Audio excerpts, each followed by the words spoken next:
కార్యక్రమానికి వచ్చిన అమాయకులందరికీ ఒక నమస్కారము, సౌండ్ పార్టీలందరికీ 2 నమస్కారాలు.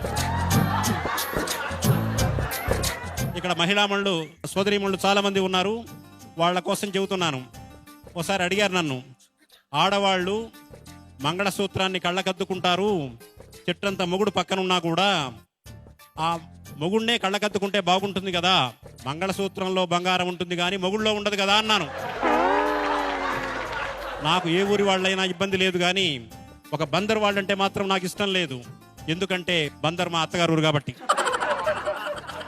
ఎంత ఆనందం అండి, మీరు కూడా నా టైపే అనుకుంటున్నాను. ఎవరు టైప్ వాళ్ళని వాళ్ళు ఈజీగా గుర్తించగలరు. భార్యనేమో ల్యాండ్ లైన్ ఫోన్ లాంటిది, గర్ల్ ఫ్రెండ్ ఏమో సెల్ ఫోన్ లాంటిది. నెంబర్ 1.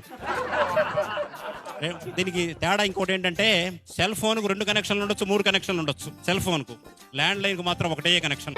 ఇంకోటి ఏంటంటే, సెల్ ఫోను చూడగానే ఎంత అందమైన ఫోన్ అయినా 20,000 30,000 పెట్టి కొన్నైనా ఈ పీసు మారిస్తే బాగుంటుంది, ఈ పీసు మారిస్తే బాగుంటుంది అనుకుంటారు.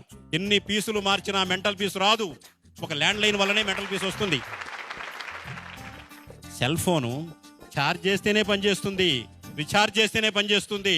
ల్యాండ్ లైన్కు ఛార్జింగ్ అవసరం లేదు, రీఛార్జింగ్ అవసరం లేదు. ఆ తాతగారు ఏం పలకడం లేదంటే సెల్ ఫోన్ 2 3 ఉన్నాయని నాకు డౌట్గా ఉంది. ఇంకో విశేషం ఏంటంటే, సెల్ ఫోను ఛార్జ్ చేస్తే పనిచేయడం, రీఛార్జ్ చేస్తే పనిచేయడమే కాదు, ఇంకొక పెద్ద సౌకర్యం ఉంది అందులో.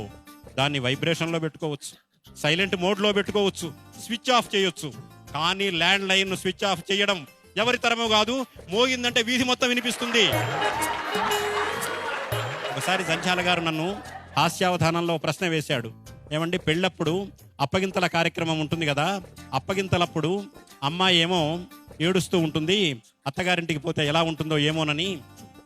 అబ్బాయి ఏమో నవ్వుతూ ఉంటాడు, కొత్త పెళ్లి కొడుకు కొత్త భార్య వస్తుంది అని. మీరేమంటారన్నాడు. నేను చెప్పాను, ఏం లేదు, అమ్మాయి అప్పగింతల కార్యక్రమంలో ఏడుస్తుంది, ఆ అమ్మాయికి అది ఆఖరి ఏడుపు.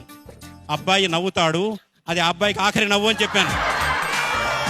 చిత్రం ఏంటంటే, పెళ్లి చూపుల్లోనే ఒక మాయ ఉంది.